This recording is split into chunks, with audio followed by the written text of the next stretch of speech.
The first thing I did was ban blue. When I first got here, our hoodie was blue. And I just thought, well, first of all, I'm traumatized by blue. So I'm like, my God, it's blue here too. So I'm like, no. Our color's black now. Welcome to Design This Day, a podcast about the futures we want, and the people working right now to make those futures real. I'm your host, Devin Liddell. I'm a futurist at Teague. I spend a lot of my time thinking about the gap between present challenges and future solutions.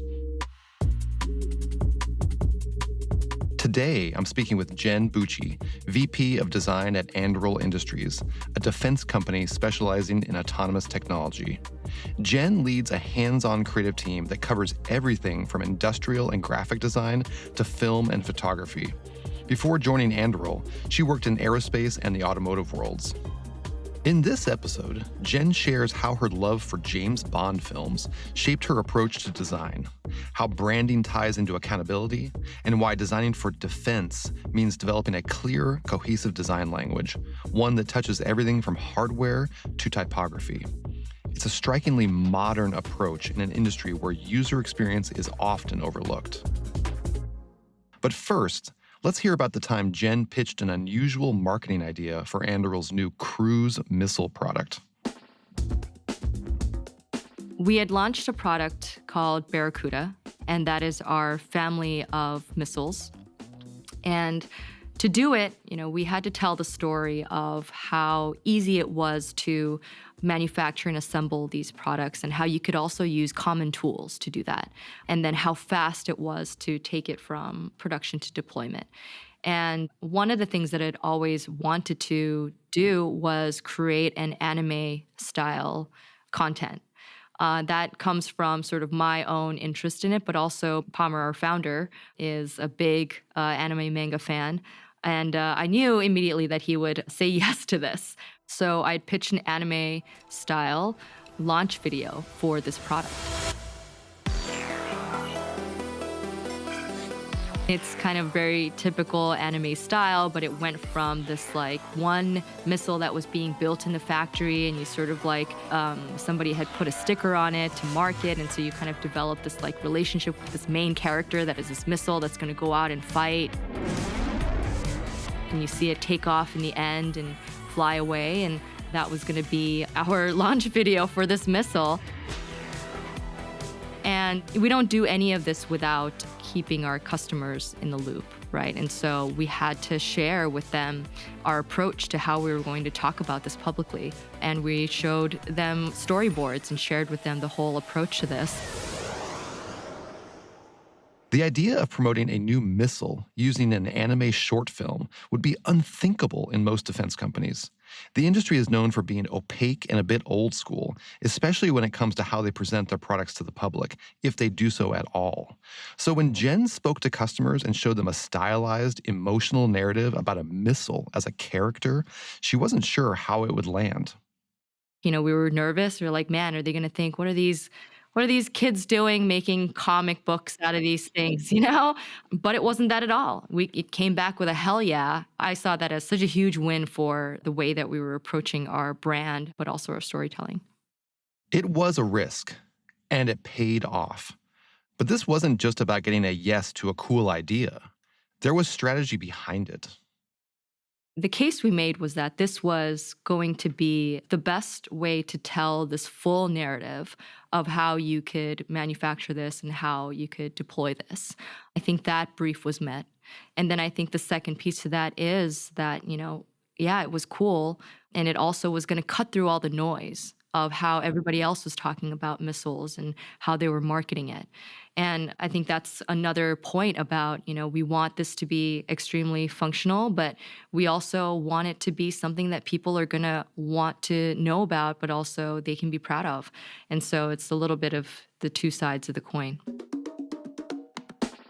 Jen's story reflects a quiet shift that is happening in the defense industry.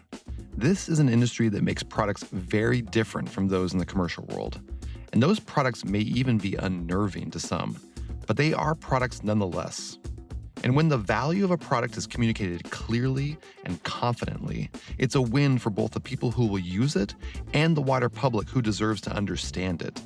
That's where design comes in, by making complex systems feel human, understandable, and real.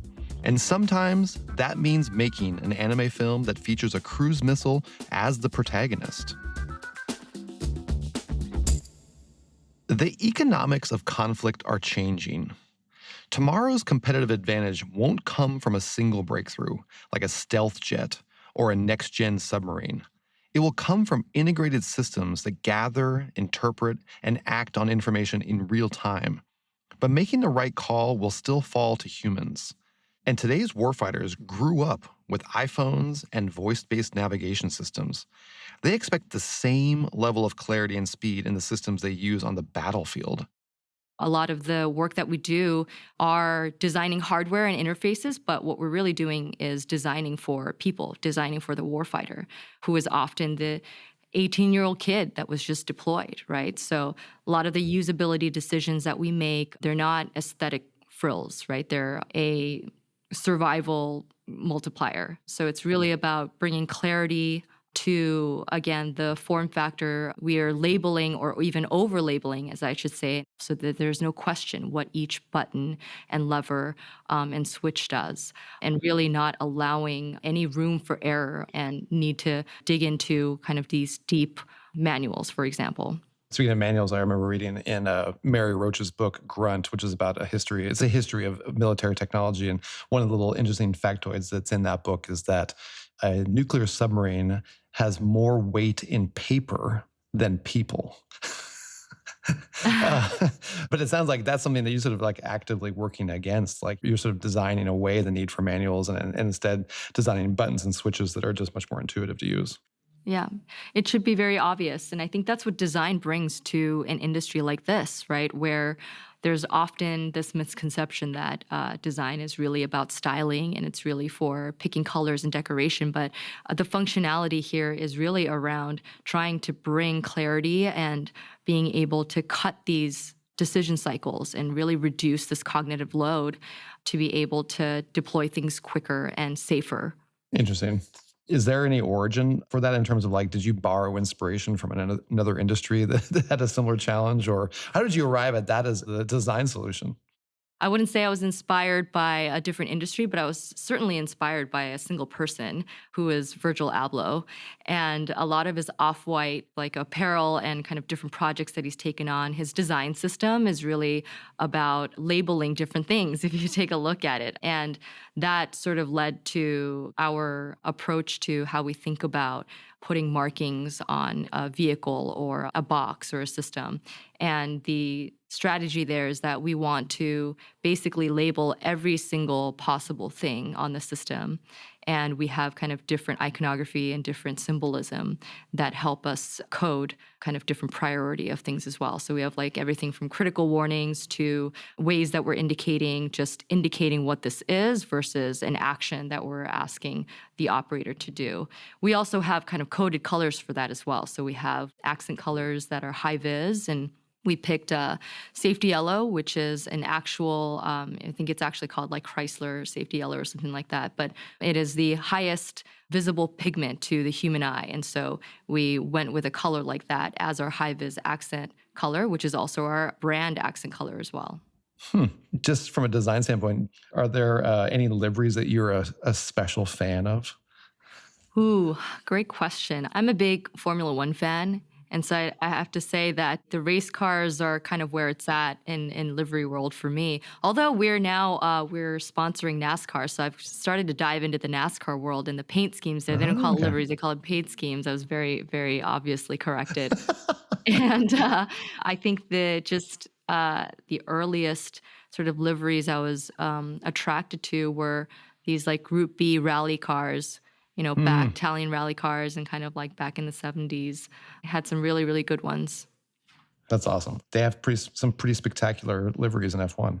It's pretty remarkable. You can watch these cars traveling at 200 plus miles an hour and still see like, yep, that's one of the Ferraris or that's one of the Red Bulls. Yeah. If Anduril were to sponsor an F1 team, which one would you want the Anduril name on? Just from a pure, again, just from a pure design standpoint. Well, it's going to have to be Aston Martin. I love So there it. can only be one. It only makes sense that Exactly. way. Aston Martin also coincidentally happens to be one of my favorite car brands. But I joked with my husband that if we ever have children, I have to name them Aston and Martin. That is a condition of our marriage. And he hated that idea. Did not go. He did not No, approve. no, till this day, he's like, no, that is terrible. Not going to happen. Okay, interesting. All right, I like it. I like the idea. People form real attachments to brands like Aston Martin. Sometimes it's about style or nostalgia, but often it's about what those brands stand for: precision, performance, and confidence. If you listen to this podcast, then you know design is not just about how something looks. Good design both supports function and shapes perception. But branding is a powerful part of the equation, and it's no longer limited to consumer goods. Today, it's part of how forward-looking organizations in even the most high-stakes industries communicate what they stand for. But this kind of emphasis on branding is still rare in defense. Thinking about Anduril as a brand, I think from the start is also a differentiator. And that changes the way that you approach, the way that you talk about the product. I think brand is really everything. And that's why our team has a hand in just about every facet of the business and the organization. So from the way that we create materials for our customers, even in the communication design, that's something that we have a design system for and a template for, and to the way that we think about our environmental design. So the way that our campuses look and feel and the consistency across the world. You know, we're designing Arsenal 1 as we speak, and we're making decisions around everything from the typography that are going in the factory to the way that the exterior of the building should look.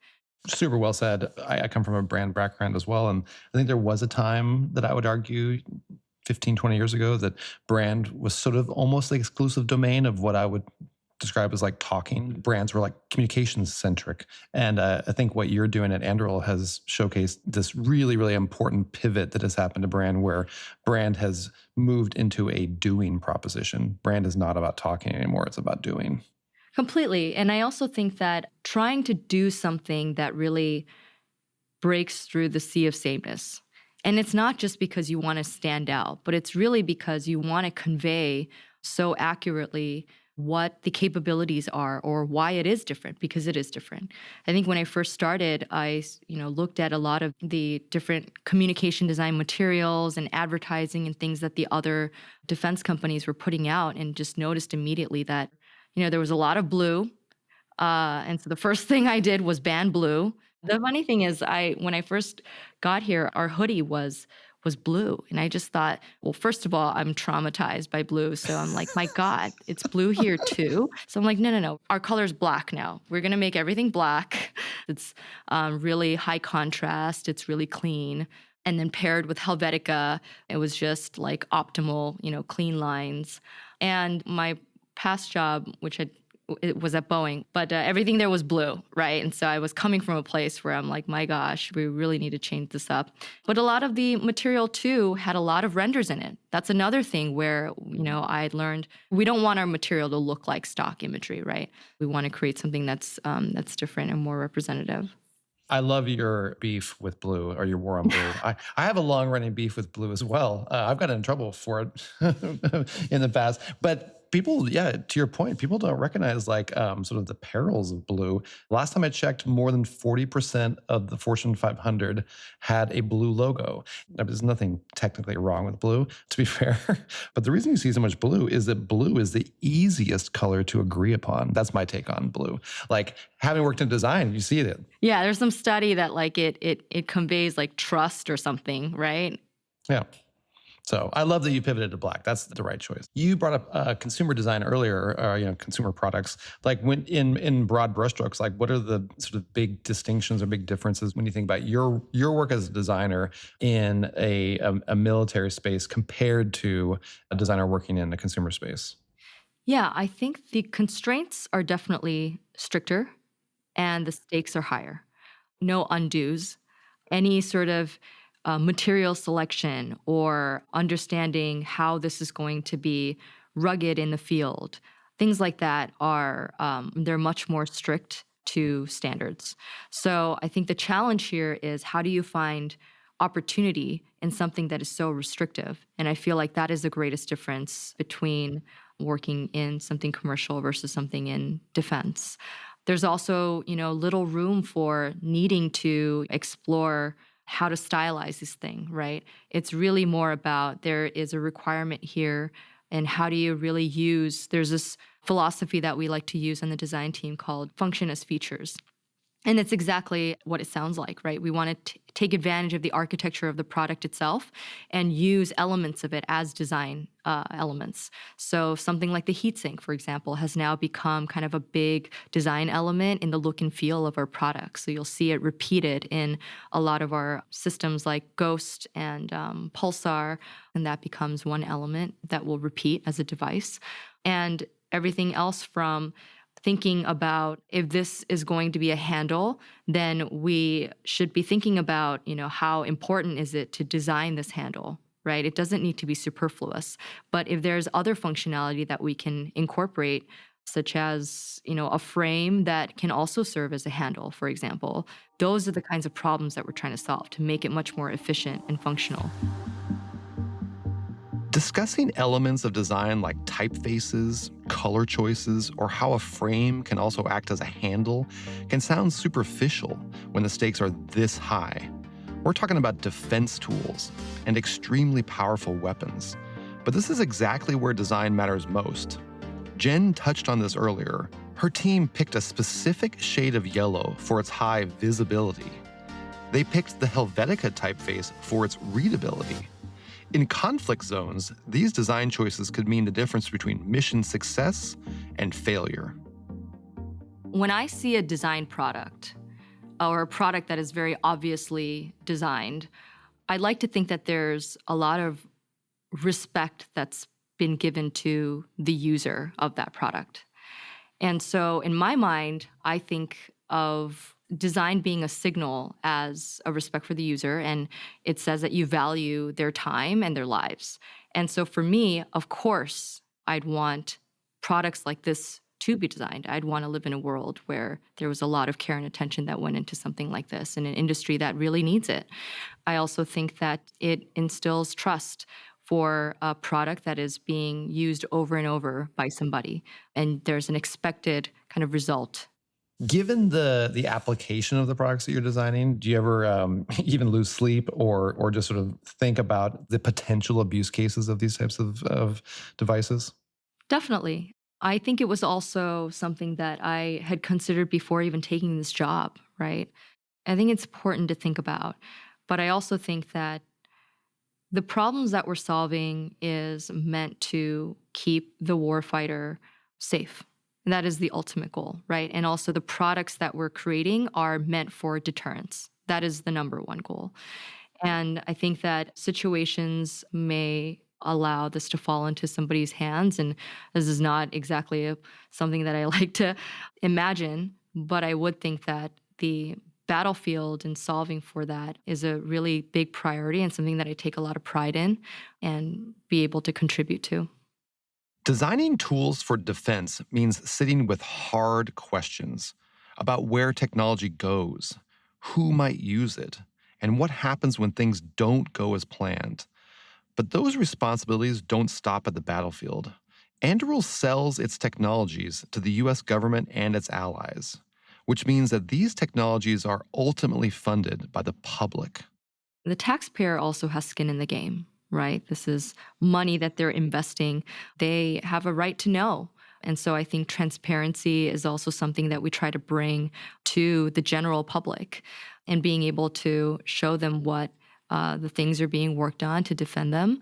But also, I think it's a little bit of education of how the defense industry doesn't have to be so obscure or veiled, right? I think that a company like SpaceX has really shown us that you could do that. You could start a rocket company, create a better product, and launch them on whatever day of the week you want. I think for us, it's also that we want Anduril to become a household name, much like a Lockheed or a Boeing. And to do that, we want to show our brand in a way that can be consumed by the general public and something that's attractive and something that is easy to understand.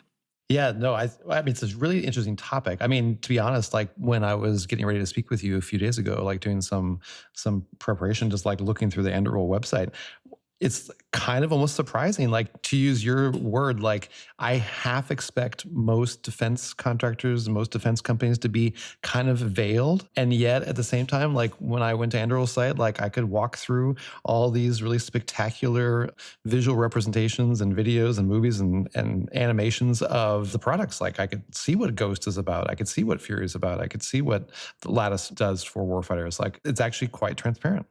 Yeah. Yeah. And this may be a dead end, but I'm curious to ask you, like, if there is a science fiction film that you particularly think nails maybe where defense is headed. That's a tough one. It's interestingly, I've never been asked this before. I am constantly inspired by a lot of these different films. In fact, from Minority Report, I really liked the way that they were showing what the user was seeing in an interface and being able to show that as a barrier between the viewer of the movie and also what the person was using in the actual UI. And I think that's an awesome device that we've learned from to showcase and when we're showing off our UI. Things like Oblivion, for example, had a lot of great form factor in there, first of all, but also the way that they're showing their kind of interface interactions and also some of their hardware design, I think, was really inspirational in the way that we think about how shapes and forms sort of relate to each other. I'm also very inspired by video games. I think Cyberpunk is another one that I look at a lot. There's a whole kind of world that they've built, and there's a whole kind of language of like this kind of analog products that is also very technically advanced at the same time. What's another one? Destiny, I think, is another game that has, I think, some of the most beautiful kind of material design and kind of UX and UI that I've seen. Also, their equipment, like their kind of guns and their masks and their attire, all really great work. I'm so glad I asked you that, by the way. You paused and then you just hit home run after home run on that. Like, oh, let me just gather myself here before I drop all these amazing examples. That was awesome. I love it. Okay, cool.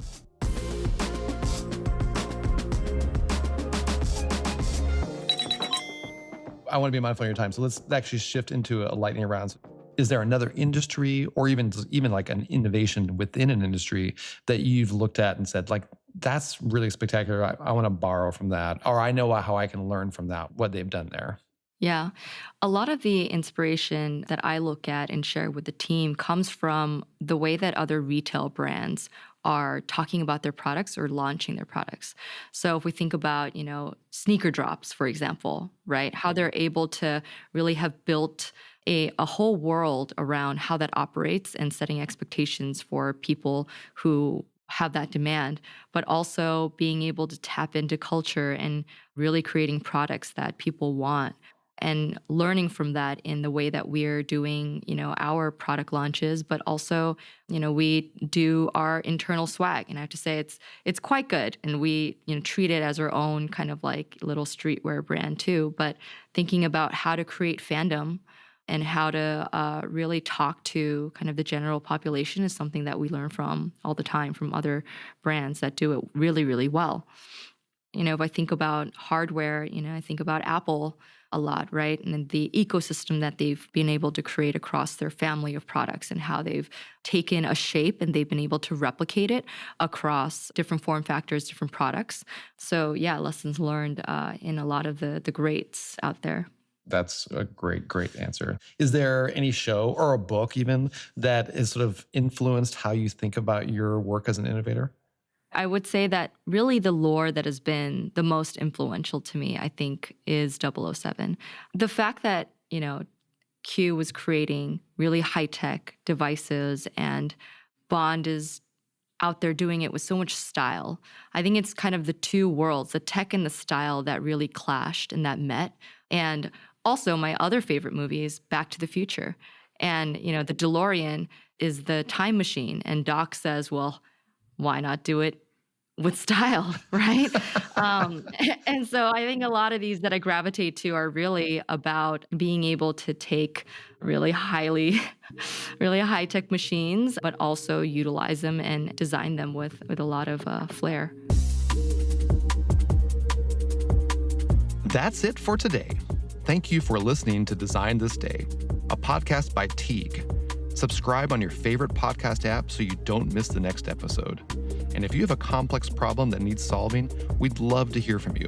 Visit us at teague.com or send us an email at hello@teague.com. The brand name Anduril has a connection to the Lord of the Rings, I believe, right? I'd have to say that we try not to officially say that. When people know, they know, and we're can neither confirm nor deny.